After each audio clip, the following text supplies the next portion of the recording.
اعوذ باللہ من الشیطان الرجیم بسم اللہ الرحمن الرحیم الحمدللہ رب العالمین۔ جی ہمارا آغاز ہوا تھا سورہ فاتحہ سے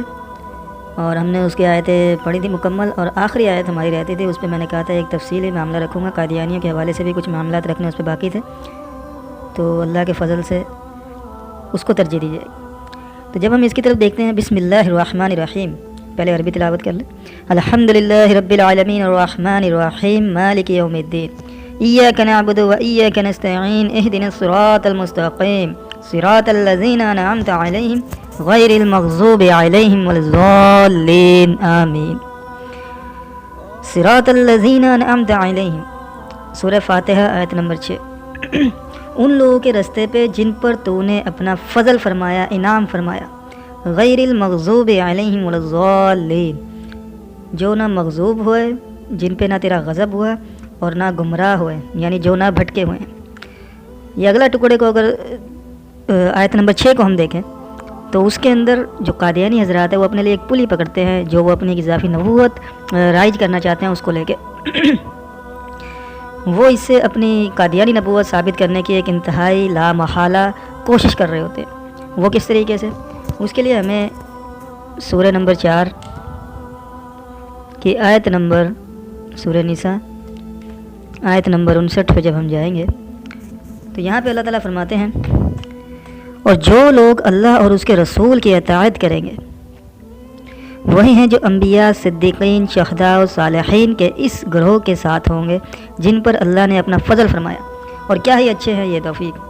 اب یہاں سے قادیانی حضرات انعام کے جاری ہونے کی، نبوت انعام میں سے ہے ان کے نزدیک، قادیانیوں کا مقدمہ جو ہوتا ہے کہ نبوت انعامات میں سے ہے۔ اللہ تعالیٰ اس امت میں جب صدیقین ہوں گے، شہداء ہوں گے، صالحین ہوں گے، جو کہ عمومی بات ہے، ایک عہدہ ہے جو کہ ملے گا، شہادت کا رتبہ بھی، صدیقین کا رتبہ بھی اور صالحین کا رتبہ بھی۔ اس کی تفصیل میں بتا دیتا ہوں جو میرے نزدیک اس کے تشریحات بنتی ہیں، اس امت میں جو انبیاء، صدیقین، شہداء اور صالحین کی تشریح بنتی ہے وہ کیا بنتی ہے اس آیت کے حوالے سے، جو الحمدللہ ایک قادیانی کو جواب دیتے ہوئے میں نے اس کے سامنے رکھی تھی۔ اس کے علاوہ ایک اور میں آیت آپ کے سامنے رکھوں یہاں پہ، سورہ نمبر نیٹ بند کرنا بھول گیا، سورہ نمبر 57، سورہ الحدید آیت نمبر 19۔ تو یہاں پہ اللہ تعالیٰ فرماتے ہیں، اور جو لوگ ایمان لائے اللہ اس کے رسولوں پر، وہی لوگ اپنے رب کے ہاں صدیقوں اور شہداء کے زمرے میں ہیں، ان کے لیے ان کا صلہ بھی ہوگا، ان کی روشنی بھی رہے، وہ جنہوں نے کفر کیا اور ہماری آیات کی تکذیب کی وہ جہنم والے ہیں۔ اس آیت میں بھی یعنی کہ اطاعت اللہ اور اطاعت رسول میں موت آنے کا نام ہی صدیقین اور شہداء اور صالحین میں شمار ہونے کا ایک کڑی ہے۔ اس موت جس مرضی طریقے سے آئے، اگر ایک انسان کو موت اس حالت میں آتی ہے کہ وہ اللہ اور اس کے رسول کی اطاعت میں ہو تو انشاءاللہ العزیز اللہ اس کو انبیاء کے ساتھ، شہداء کے ساتھ، صدیقین کے ساتھ اور صالحین کی قطار میں کہیں نہ کہیں ضرور اللہ تعالیٰ اس کو جگہ عطا فرمائے گا۔ اس کے علاوہ جو میں نے آپ سے کہا تھا کہ میرے پاس ایک تحریر ہے جو میں نے ایک جوابی طور پہ لکھی تھی قادیانی شخص کو متاثر کرنے کے لیے، اس کو جواب دینے کے لیے، جو اس کی دلیل تھی، وہ میں آپ کے سامنے رکھوں تو پیج نمبر ہے 36۔ یہ بھی انشاءاللہ اس ساری فہرست کو حصہ بنایا جائے گا اپنی ویڈیوز میں وقتاً فوقتاً۔ تو یہاں پہ جو بات کی تھی ریڈ اونلی کرنے تاکہ پرابلم نہ ہو، کہ قادیانی اکثر ایک آیات لگاتے ہیں جو کہ سورہ نساء کی آیت نمبر 69 ہے، کہتے ہیں کہ نبوت ایک انعام ہے، جیسے صدیقین، شہید اور صالحین بھی ایک انعام ہے، یہ امت میں جاری ہے۔ جب یہ تین صفات امت میں جاری ہے تو بھلا نبوت کیسے بند ہو سکتی ہے؟ تو اس کے جواب میں نے جو جس حد تک میری وضاحت ہو سکی وہ میں نے ان کے سامنے رکھی اور سمجھانے کی میں نے مکمل کوشش کی، اور باقاعدہ وہ گالم گلوچ، بد اخلاقی اور الزام تراشی، یعنی کہ اور جتنے ایک برے اخلاق ہو سکتے ہیں نا، اس کی طرف وہ آ گیا بندہ۔ حالانکہ ان کی قادیانی قوم کی دلیل یہ ہوتی ہے کہ جی ہم بڑے پیار محبت سے بات کرتے ہیں، ہماری بات کوئی نہیں سنتا، ہمیں کافر کہتے ہیں، ہماری مسجدیں توڑتے ہیں، اور یہ بالکل عدل ہے، نہ ان کو مسجد بنانے کی اجازت ہے، نہ ان کا ایمان قبول ہے، اگر وہ قادیانی نبوت پہ لعنت نہیں بھیجتے اس سے بیزار نہیں ہوتے۔ تو اس پہ میں نے ان کو وضاحت دی، جناب یہ انعام قیامت کے دن تک مؤخر ہے، اللہ سب میں فیصلہ کر دے گا، اور جو اس آیت میں لفظ بھی آیا نا وہ یہی آیا کہ اللہ انبیاء کا ساتھ عطا فرماتا ہے، شہداء کا ساتھ عطا فرماتا ہے، صدیقین کا ساتھ عطا فرماتا ہے۔ تو اس پہ بھائی جس طریقے سے انجینئر محمد علی مرزا، ذاکر نائک، جاوید احمد گامدی صاحب، مولانا اسحاق صاحب، مولانا ابوالعلا مودودی صاحب،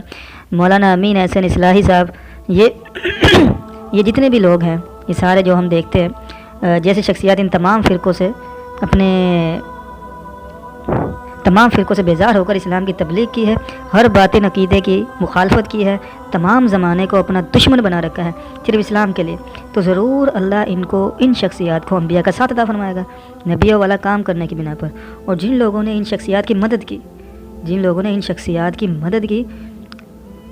اور ان کے سخت حالات میں ان کے ساتھ کھڑے رہے، ساتھ میں تبلیغ کی، اللہ ان کی صداقت کو پسند فرما کر اہل صدیق کے ساتھ بھی ضرور بنائے گا، کیونکہ محمد صلی اللہ علیہ وسلم ہمارے سامنے عملی نمونہ ہے۔ اگر ان کی تصدیق کرنے کے بنا پہ اللہ تعالیٰ ان کو صدیق کا لقب دیتا ہے، تو پھر جتنے بھی لوگ ہیں جن کے میں نے نام اوپر گنوائے ہیں، یہ تمام لوگ جتنے بھی گزرے ہیں، تمام فرقے، تمام مسلمان، تمام بااثر افراد جو کہ اس وقت کے دور حاضر کے اتھارٹی پہ بیٹھے ہوئے مسلمان تھے، ان سب نے ان شخصیات کی مخالفت کی۔ اور بھی لوگ ہوں گے جن کے میں نام نہیں لے سکا باقی، اور جن لوگوں نے ان شخصیات کی مدد کی، مشکل مرحلے میں ساتھ کھڑے رہے، ساتھ میں تبلیغ دین بھی کرتے رہے، اللہ ان کی صداقت کو پسند فرمائے گا اور اہل صدیق کے ساتھی بھی ضرور بنائے گا۔ جن لوگوں نے اس تبلیغ کو جاری رکھتے ہوئے جانوں تک کے نذرانے پیش کیے، اللہ ان کو شہیدوں کا ساتھ ضرور فرمائے گا۔ باقی کچھ ایسے لوگ جنہوں نے اہل حق کی حمایت کی مگر اپنی دنیا داری کو نبھاتے رہے، اللہ ایسے لوگوں کو صالحین میں شمار کرائے گا انشاءاللہ العزیز۔ باقی زمین پہ تو اس کا فیصلہ کرنا ناممکن ہے کہ اللہ نے کس شخصیت کو کیا بنایا ہے، یہ زمین پہ کھڑے ہو کے فیصلے تو نہیں نہ کیے جا سکتے، اس کا دار و مدار خالص اللہ کے لیے ہے۔ اور الحمدللہ اب ہم جو آغاز کریں گے سورہ البقرہ کے آغاز کریں گے، اور کل سے آغاز ہو یا کل دوپہر سے آغاز ہو، اللہ سے امید ہے، اللہ سے توفیق ہے، اللہ بہتری کی رہنمائی عطا فرمائے۔ اور یہ جو ہم نے پڑھی ہیں